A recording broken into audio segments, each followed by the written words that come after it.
I'm a professional troublemaker. As my job is to critique the world, the shoddy systems, and the people who refuse to do better. As a writer, as a speaker, as a shady Nigerian, I feel like my purpose is to be this cat. I am the person who's looking at other people like, I need you to fix it. That is me. I want us to leave this world better than we found it. And how I choose to affect change is by speaking up, by being the first, and by being the domino. For a line of dominoes to fall, one has to fall first, which then leaves the other choiceless to do the same.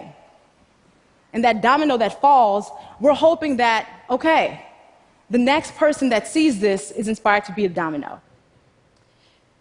Being the domino for me looks like speaking up and doing the things that are really difficult, especially when they're needed, with the hope that others will follow suit. And here's the thing. I'm the person who says what you might be thinking, but dare not to say. And a lot of times people think that we're fearless. The people who do this, we're fearless. We're not fearless. We're not unafraid of the consequences or the sacrifices that we have to make by speaking truth to power. What happens is we feel like we have to, because there are too few people in the world willing to be the domino, too few people willing to take that fall. We're not doing it without fear. Now let's talk about fear. I knew exactly what I wanted to be when I grew up. I was like, I'm going to be a doctor. Dr. Luvvie was the dream. I was Doc McStuffins before it was a thing. And I remember when I went to college, my freshman year, I had to take Chemistry 101 for my pre-med major. I got the first and last D of my academic career. So I went to my advisor and I was like, okay, let's drop the pre-med because this doctor thing is not going to work because I don't even like hospitals. So let's just consider that done for. And that same semester, I started blogging. That was 2003. So as that one dream was ending, another was beginning. And then what was a cute hobby became my full-time job when I lost my marketing job in 2010. But it still took me 2 more years to say, I'm a writer. 9 years after I started writing before I said, I'm a writer, because I was afraid of what happens without 401ks, without, how am I going to keep up my shoe habit? That's important to me. So it took me that long to own this thing. That was what my purpose was. And then I realized fear has a very concrete power of keeping us from doing and saying the things that are our purpose. And I was like, you know what? I'm not going to let fear rule my life. I'm not going to let fear dictate what I do. And then all these awesome things started happening, and dominoes started to fall. So when I realized that, I was like, okay, 2015, I turned 30. It's going to be my year of do it anyway. Anything that scares me, I'm going to actively pursue it. So I'm a Capricorn. I like my feet solidly on the ground. I decided to take my first ever solo vacation, and it was out of the country to the Dominican Republic. So on my birthday, what did I do? I went ziplining through the forest of Punta Cana. And for some odd reason, I had on business casual. Don't ask why. And I had an incredible time.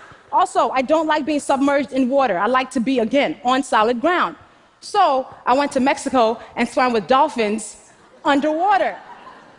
And then the cool thing that I did also that year that was my mountain was I wrote my book, I'm Judging You, the Do Better Manual. And I had to own that whole writing thing now, right? Yes. But the very anti-me thing that I did that year that scared the crap out of me, I went skydiving. We're about to fall out the plane. I was like, I've done some stupid things in life. This is one of them. And then we come falling down to earth, and I literally lose my breath as I see earth. And I was like, I just fell out of a perfectly good plane on purpose. What is wrong with me? But then I looked down at the beauty, and I was like, this is the best thing I could have done. This is an amazing decision. And I think about the times when I have to speak truth. It feels like I am falling out that plane. It feels like that moment when I'm at the edge of the plane, and I'm like, you shouldn't do this. But then I do it anyway because I realize I have to.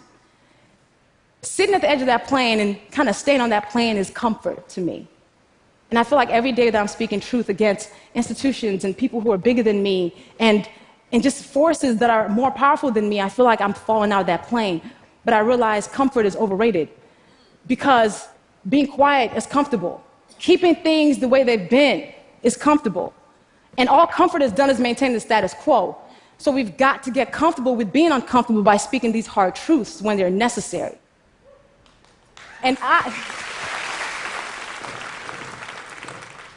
for me, though, I realized that I have to speak these truths because honesty is so important to me. My integrity is something I hold dear. Justice, I don't think justice should be an option. We should always have justice. Also, I believe in shea butter as a core value. And I think the world would be better if we were all more moisturized. But besides that, with these as my core values, I have to speak the truth. I have no other choice in the matter. But then people like me, the professional troublemakers, should not be the only ones who are committed to being these dominoes who are always falling out the planes or being the first one to take this hit. People are so afraid of these acute consequences, not realizing that there are many times when we walk in rooms and we are some of the most powerful people in those rooms. We might be the second most powerful, third most powerful. And I firmly believe that our job in those times is to disrupt what is happening. And then if we're not the most powerful, if two more of us band together, it makes us powerful. It's like co-signing the woman in the meeting, you know, the woman who can't seem to get her word out, or just making sure that other person who can't make a point is being heard. Our job is to make sure they have room for that. Everyone's well-being is community business. If we made that a point, we'd understand that for the times when we need help, we wouldn't have to look around so hard if we made sure we were somebody else's help. And there are times when I feel like I have taken very public tumbles and falls. Like a time when I was asked to speak at a conference, and they wanted me to pay my way there. And then I did some research and found out the white men who spoke there got compensated and got their travel paid for. The white women who spoke there got their travel paid for. The black women who spoke there were expected to actually pay to speak there. And I was like, what do I do? And I knew that if I spoke up about this publicly, I could face financial loss. But then I also understood that my silence serves no one. So I fearfully spoke up about it publicly, and other women started coming out to talk about, I too have faced this type of pay inequality. And it started a conversation about discriminatory pay practices that this conference was participating in. I felt like I was the domino the time I read a disturbing memoir by a public figure and wrote a piece about it. And I knew this person was more powerful than me and could impact my career. But I was like, I gotta do this. I gotta sit at the edge of this plane, maybe for 2 hours. And I did. And I pressed publish and I ran away. And I came back to a viral post and people being like, oh my God, I'm so glad somebody finally said this. And it started a conversation about mental health and self-care. And I was like, okay, all right, this thing that I'm doing, I guess, all right, it's doing something. And then so many people have been the domino when they talk about how they've been assaulted by powerful men. And it's made millions of women join in and say, me too.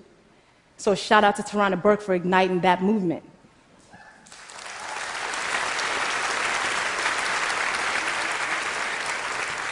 People and systems count on our silence to keep us exactly where we are. Now, being the domino sometimes comes down to being exactly who you are. So I've been a shady somebody since I was 3. This is me on my 3rd birthday. But I've been this girl all my life. And I feel like even that's been the domino, because in a world that wants us to walk around as representatives of ourselves, being yourself can be a revolutionary act. And in a world that wants us to whisper, I choose to yell.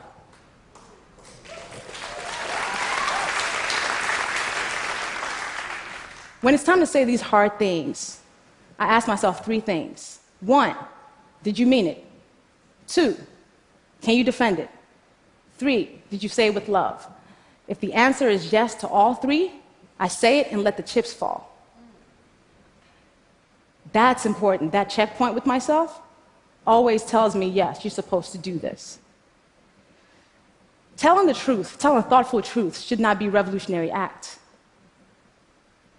Speaking truth to power should not be sacrificial, but they are. But I think if more of us chose to do this for the greater good, we'd be in better spaces than we are right now. Speaking of the greater good, I think we commit ourselves to telling truths to build bridges to common ground. And bridges that aren't based on truth will collapse. So it is our job, it is our obligation, it is our duty to speak truth to power, to be the domino. Not just when it's difficult, especially when it's difficult. Thank you.